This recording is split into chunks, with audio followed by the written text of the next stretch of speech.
In the quiet, close-knit community of Clearwater Falls, the chilling murder of Linda Jensen in 2001 left residents in shock and suspicion.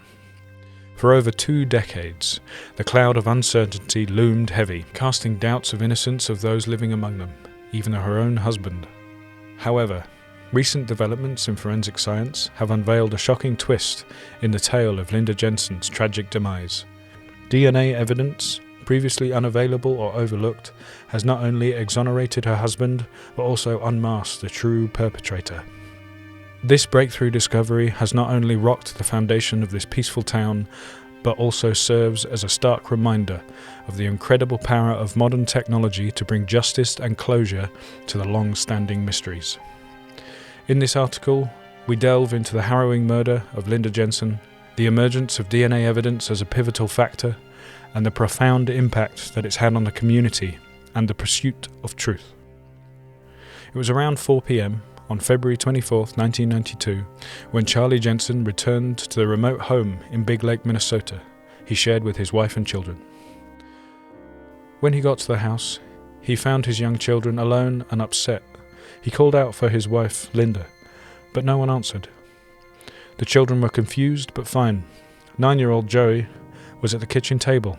Having just returned home from school, he was doing his homework. However, Charlie noticed their 8-month-old daughter in the playpen, wearing the same clothes she had slept in. He noticed this was particularly odd, meaning the baby had been in the same clothes all day, which wasn't normal.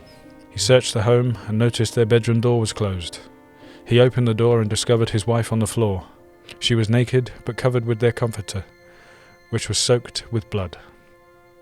She had been stabbed multiple times with a knife still embedded in her chest through the comforter, pinning it to her body. Charlie called 911. On the call, he was distraught and frantic. 911 dispatch. What's the problem? My wife is dead. I just came home, and my little girl is here, and she's in the bedroom, and she's been stabbed. I got the 2 kids here. My God, what's happened? Is she breathing? She's dead. She's cold. Oh my God. Oh my God. Linda was described as a beautiful free spirit. As a child, she loved to go fast. She rode horses, ran track, and more than anything, she loved speed skating. She was passionate and loved life. She had the ideal childhood growing up in Minneapolis with her 3 siblings. When she was 18, she married her childhood sweetheart and the love of her life, Charlie Jensen. The two had been friends since they were kids, when every summer Linda's parents rented a cabin from Charlie's family. As they got older, childhood crushes blossomed into teenage romance, and they got married just after high school. At first, everything seemed perfect for the young couple. They were much in love, and they welcomed their first child, Andrew, 3 years into their marriage in 1973. However, things wouldn't remain happy for the couple when Charlie began having substance abuse issues. His alcoholism drove a wedge in their marriage. Linda couldn't find a way to make the marriage work. She would file for divorce 7 years into it. A few years after their divorce, she met Robert Beard, and the two of them married and had a child together, Joey. However, this marriage would also be short-lived. Linda said that Robert had been abusive, and she quickly took herself and Joey far away from them. Linda married a 3rd time, this time to John Silliman, in 1986. The couple moved to California. Joey was a couple of years old, and Silliman formally adopted him when he and Linda got married. Robert Beard relinquished his parental rights in exchange for forfeiting child support for the toddler. For the 3rd time, Linda found herself in a toxic marriage with a man who had changed after marriage. After 2 years of marriage to John, she filed for divorce and moved back to Minnesota to be closer to her parents and siblings. Also nearby was her first husband, Charlie, and the two rekindled their romance. Charlie was now sober and had turned his life around, reminding Linda of the man she had first fallen in love with all those years ago. In 1990, the two revealed to their family that they wanted to get remarried, which they did on April 4th, 1991, on what would be their 20th wedding anniversary. The two gave birth to their 2nd child together, Lisa, months later. Law enforcement began an investigation of the crime scene. Each detective there noted that it had been an extremely violent and overkill of the victim. The medical examiner noted that time of death had been the hours prior to Charlie coming home, putting the time of death between 8 and 10 a.m. that morning. Charlie was questioned, as well as underwent a polygraph test, which he passed and was quickly cleared as a suspect. He said that morning seemed very normal. He had tried to call Linda around 9:45 and was concerned when no one answered. He called again around noon, and the third time in the mid-afternoon. After the third call, he left work early. Cause of death was determined to be strangulation, and the stab wounds may have been caused post-mortem. The knife used in the attack had been a steak knife taken from the knife box on the kitchen counter. There had been no sign of forced entry, and law enforcement believed that after Charlie had left work, someone had come to the door and forced their way inside when Linda opened it. There was no sign of anything stolen or that the home had been searched, so the motive determined to be exclusively attacking Linda. Detectives weren't able to pull any fingerprints or blood evidence relating to the killer.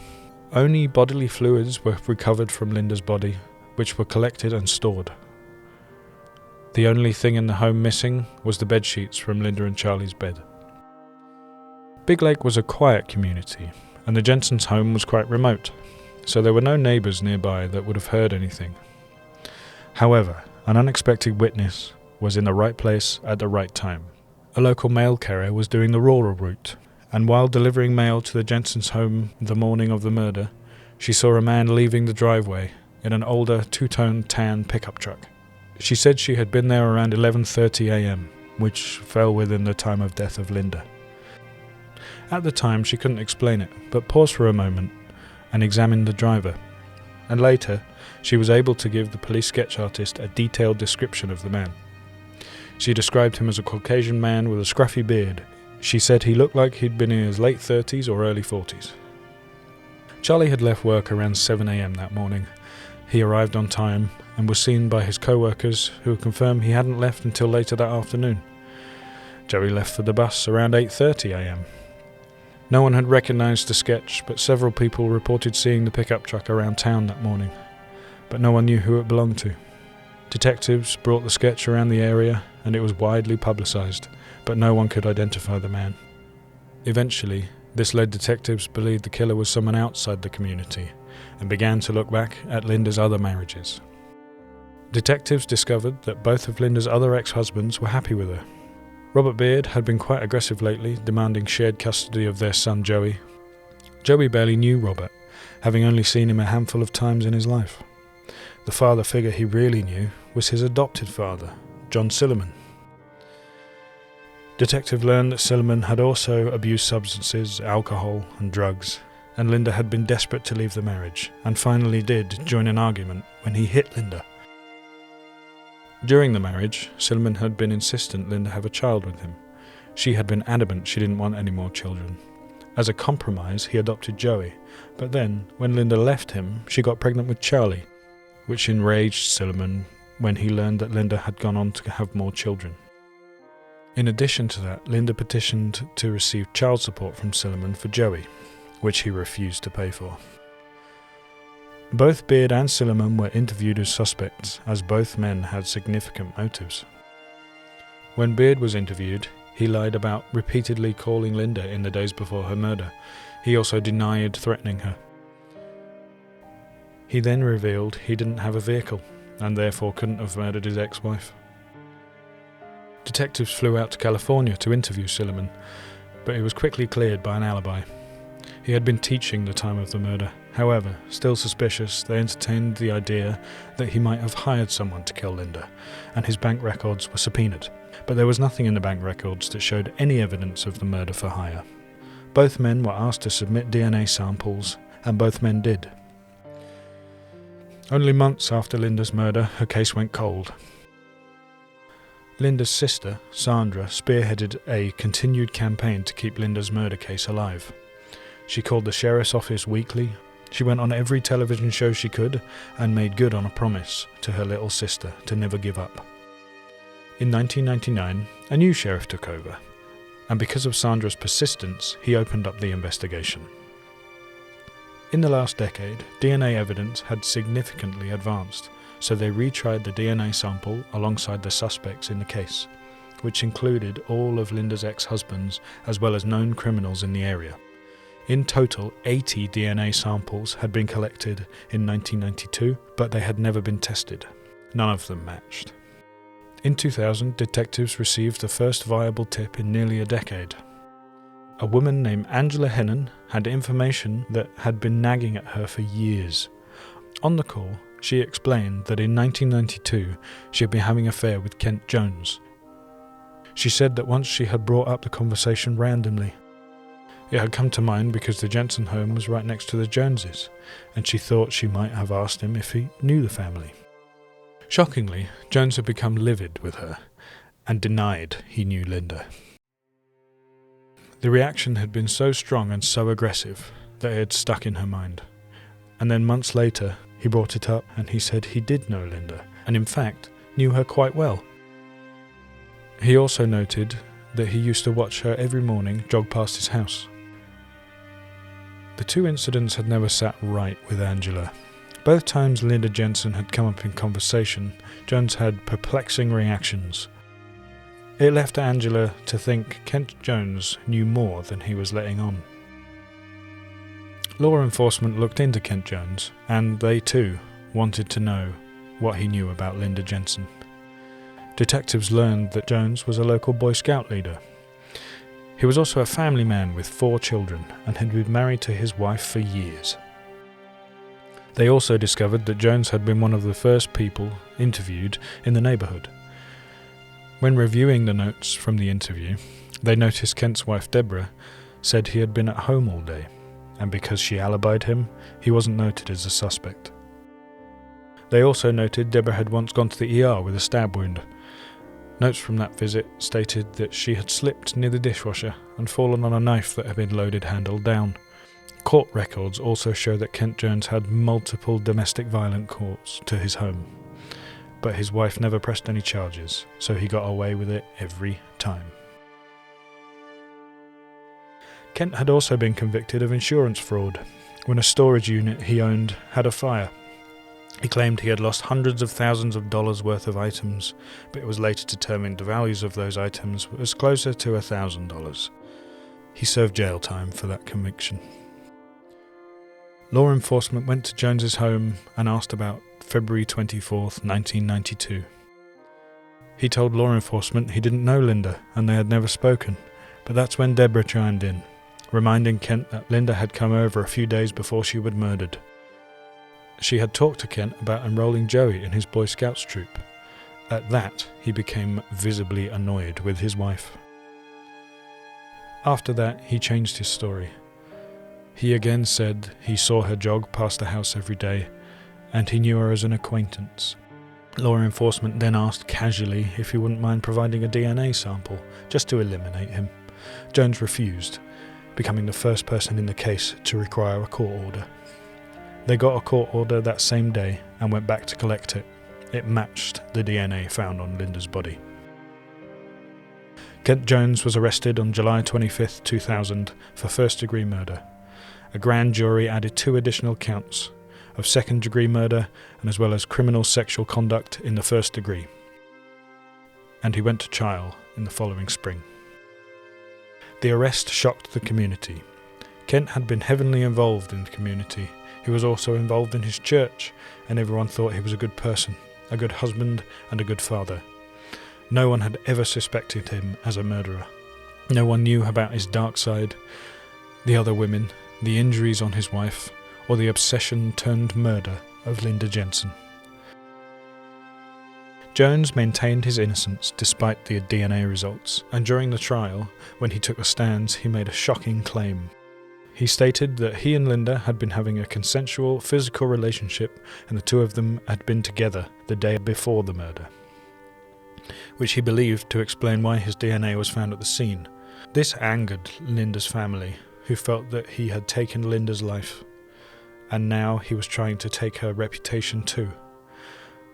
The medical examiner disputed the claim by stating the condition of the sperm collected that day made it unlikely to have been over 24 hours old. After that, his lawyers tried to pin the blame on alternative killers, which included Robert Beard and a man from the fitness centre that Linda worked out at, but both had been cleared with DNA evidence. Throughout the investigation and trial, Jones's story changed and evolved multiple times, so often that once he made the claims about being in a relationship with Linda, it might have been one too many times for the jurors, who ultimately convicted him of all 3 charges. He was sentenced to life in prison. This should have been the end of the case. It had been a verdict that had set Linda's family free, and Sandra and Charlie had started to move on with their lives. But then, in 2004, Kent Jones filed for an appeal. He asked for a new trial on the grounds that the first judge hadn't allowed him to present evidence that pointed to alternative suspects to the jurors. The motion was granted, and Jones was released when the second trial began. In 2006, the second trial started. This time, his lawyers were allowed to present evidence that opened up the possibility that the 2 other men could have committed the murder, despite DNA evidence clearing them, and this trial.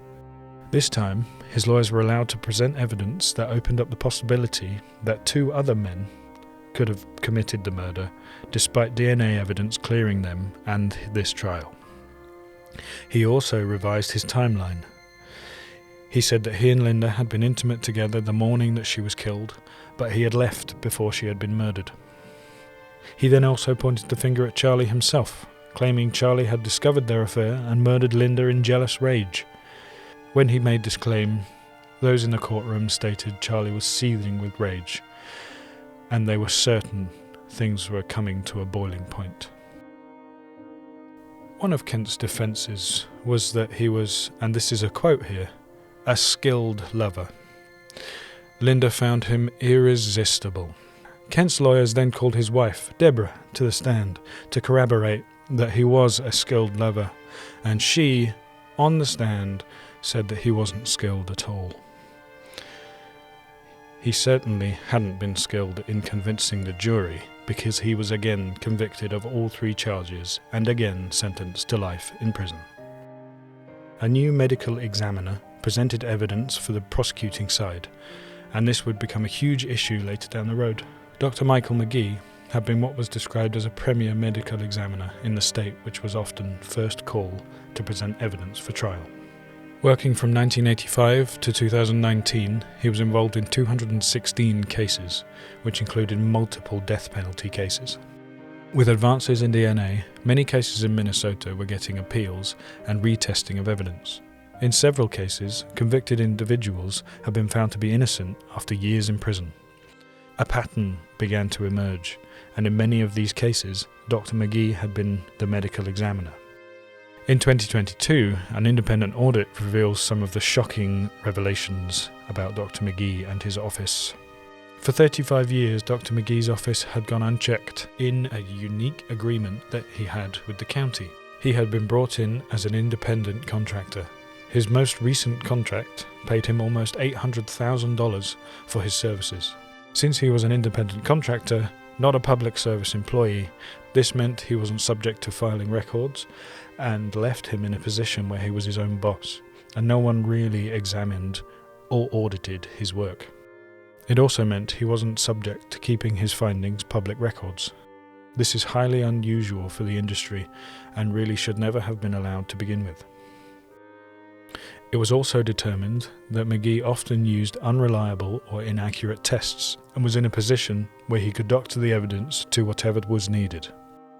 Many of his methods weren't industry standards and oftentimes were condemned by other medical professionals because they were so inaccurate.